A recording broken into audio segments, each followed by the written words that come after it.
This episode is brought to you by Netflix. So Netflix is basically Santa this year. 2 NFL games on Christmas Day, streaming live. At 1 p.m. Eastern, it's Cowboys, Commanders. Then at 4:30, you've got Lions, Vikings. Midwest football, playoff stakes, and probably some snow.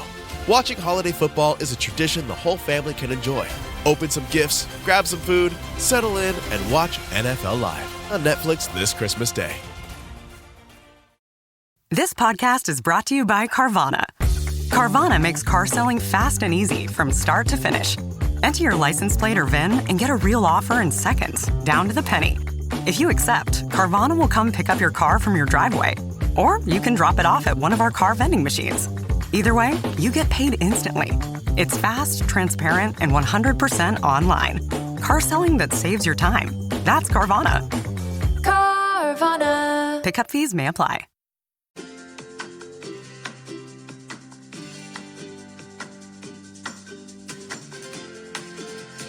Hi, I'm Daniel Lucas, and welcome to Abstract Essay, where ideas take shape, thoughts find depth, and every conversation explores the art of thinking beyond the obvious. And today I have my special guest. One of his advocacy to overlook impact of stress and anxiety in the workplace. Reframe your methodology for improved outcomes. No other than Dr. Frank L. Douglas. Welcome, Dr. Frank on Abstract Essay. And can you please introduce more about yourself that I missed? Well, thank you. I'm delighted to be here. I am an immigrant. I say that because this is so important these days. I came to America in 1963 to go to college. Came from Guyana. At that time, it was British Guyana. I came on an American Fulbright scholarship as an undergraduate and received my bachelor's in engineering, in chemistry and engineering school from Lehigh University. Then went on to do a PhD at Cornell University and an MD. So I'm both a PhD and an MD, trained in internal medicine and neuroendocrinology. Started my professional life as an academic physician, but was discovered by the pharmaceutical industry, so then spent 20 plus years in the pharmaceutical industry, many of those years as the global head of research and development of large pharmaceutical companies. On my retirement, I returned to academia and spent time at MIT and at the University of Akron. And as I tell people, I'm in my third retirement. My passion is helping individuals and the companies to deal with the issues of conflict, whether those issues are based on bias or a lack of good team functioning, is to help them to find what I call a better problem to solve and to improve the productivity by addressing things in a different way, which I call reframing, looking at things from a different perspective. Dr. Frank Douglas, thank you so much for sharing your knowledge and wisdom to the world. Thank you. So today, let's talk about the 5 effective ways to address healthcare disparities. So tell us, before we get to the solutions, how do you define healthcare disparity versus a simple difference in health outcomes? What is the crucial distinguishing factor? Well, the disparities lead to, unfortunately, bad outcomes. And by disparities, we really refer to differences in a number of things. Could be access, whether it is lack of facilities, whether it is lack of healthcare workers, who are available, or whether it is a lack of understanding of the different patient populations that lead to poor healthcare, in that people are denied health care. They do not get preventive health care, or they get the wrong diagnosis because people do not really understand, healthcare workers really do not understand the issues that the patient has. So those lead to a difference in outcome compared to the general population. And so that's what we mean by the disparities when we have these differences, as I said, be it access or just simply lack of care, cultural differences that impair the ability to deliver good health care, be it preventive or interventional, and as a result leads to bad outcome. Of all the factors driving disparities like race, socioeconomic status, geography, or disability, which one do you believe is the most potent and persistent force, and why? I think that I think the two things probably go together. One, I think underrepresented minorities and economic factors. And I think those two things, unfortunately, become two very potent factors. Many times, whether it is in rural areas or inner cities, underrepresented minorities also have poor economic conditions, and in those settings, healthcare access to healthcare is not easy for them, and when they do access the hospitals, etc., one, a lack of knowledge on their part on how the system works, and two, on the other side, those who are providing the care, a lack of the understanding of the culture, and sometimes a lack of patience to really try to understand what is wrong with the patient. Those things come together. And of course, because of the economic drivers, often these individuals wait until their health situation is really dire before they go to the hospital, and usually they go to the emergency care because often they don't have their own private physicians, to whom they can address their problems, because that costs money, and they don't have money, or they are living quite some distance and don't have the income to get there. So healthcare becomes a major problem for individuals who are low income, and also for individuals who are underrepresented minorities, who often do not have individuals of their own culture who understand the cultural differences and who understand the problems that they're facing. So those are two very potent drivers of healthcare disparities. Many people think of disparities in terms of access to a doctor, but what about the disparities in quality of care received once you're in the door? How does that manifest, Dr. Well, Frank? there are two things that we actually do know. I mean, the studies have been done, and it's really very clear. One is that individuals physicians, after they've been trained, tend to return to the communities in which they grow up.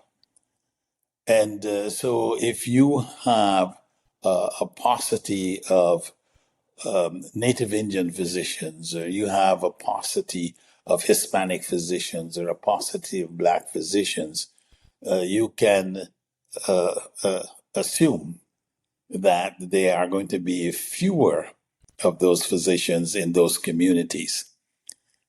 So that begins to impact healthcare. The other thing that it is known is that patients feel more comfortable going to a doctor who they recognize from their own culture, and particularly if they speak a different language. Language is sometimes a very important barrier in the healthcare setting, and many of the medical schools, as a matter of fact, in large cities, will really insist that their residents, for example, learn Spanish if there's a large Spanish population and they're doing residency. Because if you don't understand the language, you can't really understand the complaint. And, one of the first things you do when a patient comes to you, if the patient is well enough to tell you what is wrong, is you try to get what is the chief complaint that the patient has.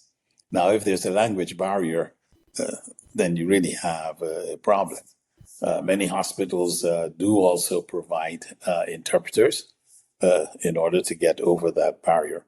So the language, the culture becomes an important thing, and in fact, there is a low number of physicians, Black physicians and Hispanic physicians and Native American Indian physicians. So their communities are often at a disadvantage. Examining the five solutions, Dr. Frank, let's dive into your first effective way. How does increasing cultural competency and implicit bias training for providers move beyond a simple checklist to create genuine, lasting change in patient interactions? Well, the major thing is really sensitivity and understanding differences.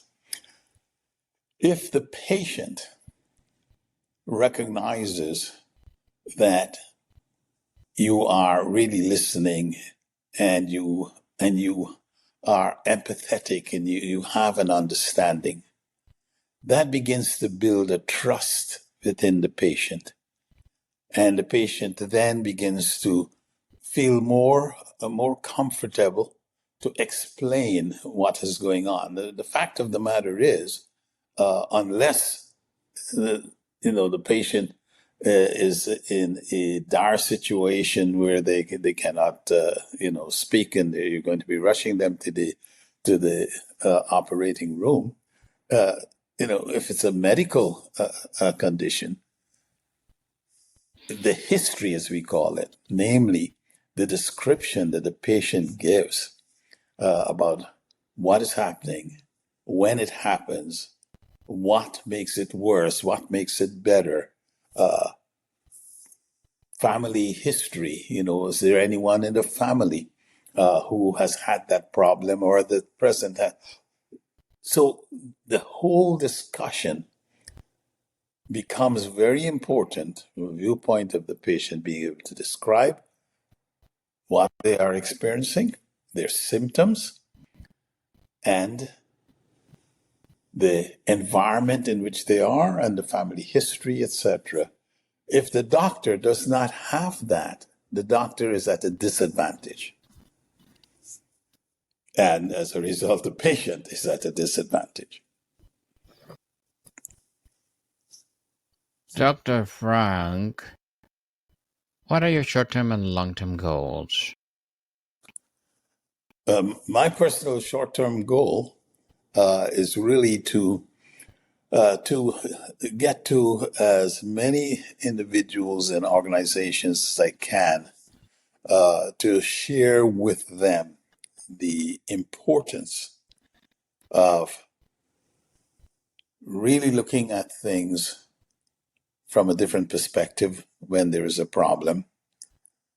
Because most problems, interestingly enough, most problems have an element of bias, whether intended or unintended. And if you think about it, when there's a conflict, invariably it's because the two individuals each have a different bias, a different perspective. So this issue about bias and prejudice, I think people only see it in terms of, racial hatred. Well, that is, pardon me, that is indeed the worst form of it. But bias, because of a lack of understanding of the other person's perspective and my holding on to my own perspective, hence giving me a certain view, a certain bias, that plays out. And so my short-term goal is one, to have people have the dialogue. That's why my company is called Safe Haven Dialogues, that people, get to a place where they feel safe enough to have that dialogue, where they can express the way they're viewing things and they can listen to the other person to hear how the other person is viewing things. That's why my book is called Until You Walk in My Shoes, so that we each walk in each other's shoes. It's not just, the manager walking in the shoes of the employee, but the employee also walking in the shoes of the manager to try to understand, what are the issues that manager has that is giving him or her a certain bias, namely a certain way of looking at things that is biasing the judgment they're making. So my short term is to make people aware of that. And once you're aware of it, and you don't see yourself as, oh, I'm a bad person because I have a bias, but you recognize that as a matter of fact, based on my training, my culture, based on many things, I have ways of looking at things which are basically a bias.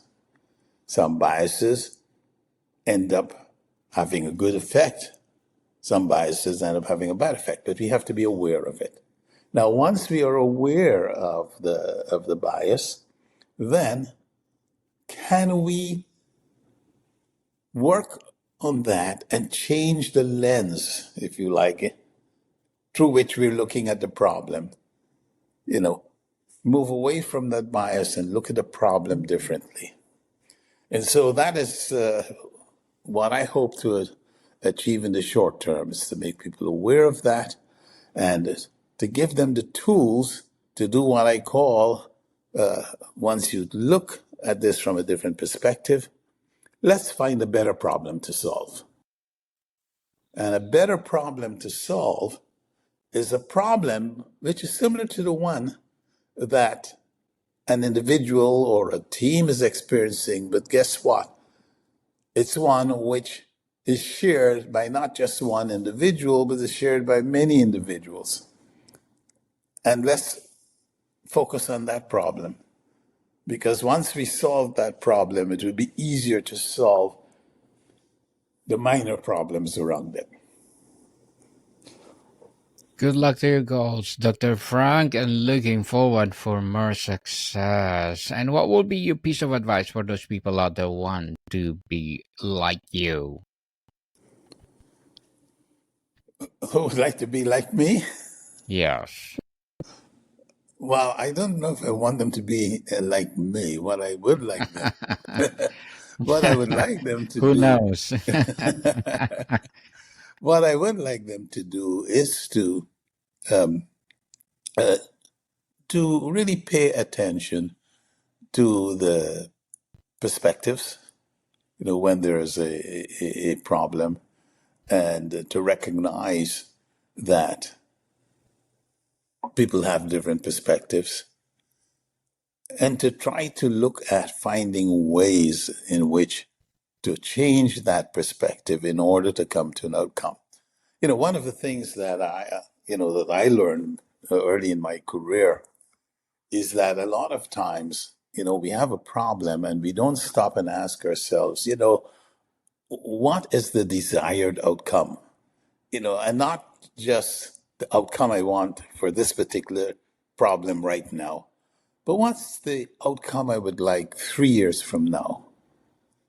Now that I have this problem, if I were to really solve it successfully, what would it enable me to do and to contribute to others 3 years from now?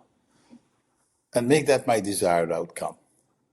And how does that make me what I call anti-fragile? Namely, if I solve that, how does it make me stronger, more capable to deal with other problems? How does it help me to do that? And very importantly, how does it benefit others? Namely, the solution to this problem. How does it benefit others? And so what I would like people to do is to think about things, that way. What's the desired outcome? How would it make them anti-fragile, make them stronger? And how would the solution to that problem not only benefit them, but also benefit others? Well, thank you for that advice, Dr. Frank. And can you please recommend a book or books that influence your journey? That influenced my journey? Yes, please. Yeah. The book that really influenced me as a young man was a book by Scott Peck. And it's called The Road Less Traveled, or The Road Less Well Traveled. I'm not sure if the well was in there, but The Road Less Traveled by Dr. Scott Peck. And again, that's, that idea of really looking at things from a different perspective and taking the road that is less traveled, not taking the easy path necessarily, but sometimes taking the difficult path that will get you to an outcome that will be beneficial to others, not just to yourself. Thank you for that recommended book, Dr. Frank. And for listeners who are not healthcare professionals, what is one powerful action they can take as a future patient, a family member, or a community member to help advance in this cause? The action you should take is not to be afraid to ask questions of your doctor or of the nurse practitioner, whomever you're dealing with. Many times, unfortunately, particularly for underrepresented minorities, when faced with the healthcare system, they are overwhelmed and they do not ask questions. Ask the simple questions. What is wrong? How bad is the illness? How many people have this illness? What are the medicines or other ways to treat it? What can we do to help? Either if you're the patient, what can you do? If any treatment is recommended, surgery or others, ask them to explain what it is, what will happen, and after the treatment, how long will it take for you to recover? The simple questions that you have, don't be afraid to ask them. As a matter of fact, I would just simply say, ask them. Because so many times people feel, they're talking to a doctor, they have to know medical terms. No. All you have to do is to ask the questions that you have in your simple language, your simple approach, and demand an answer. And I mean that. Demand an answer. If the healthcare worker looks like, oh, I'm too busy, etc., you politely say, sir, ma'am, this is very important to me. This is very important to my family member who is sick. Would you mind just taking 1 or 2 minutes to explain and to answer my question? Well, Dr. Frank, before we wrap up our discussion for today, I'm inviting you to please do listen to my other podcast, people, because my abstract essay is already in 5th season, abstract poetry in 2nd season, and my book 101 review in 5th season too, comedy 101 in 2nd season, and my food 101 in 5th season as well, geography 101 in 4th season, and my baby podcast, Law 101, and Mental Health 101, Love Letters in 3rd season, and Movie 101 Review and Music 101 in 4th season, and Science 101 and Sex 101 in its 1st season. Please listen to them wherever you listen your podcast. So, Dr. Frank, this is a deeply personal work. Has this journey taught you about the intersection of healthcare, justice, and human dignity?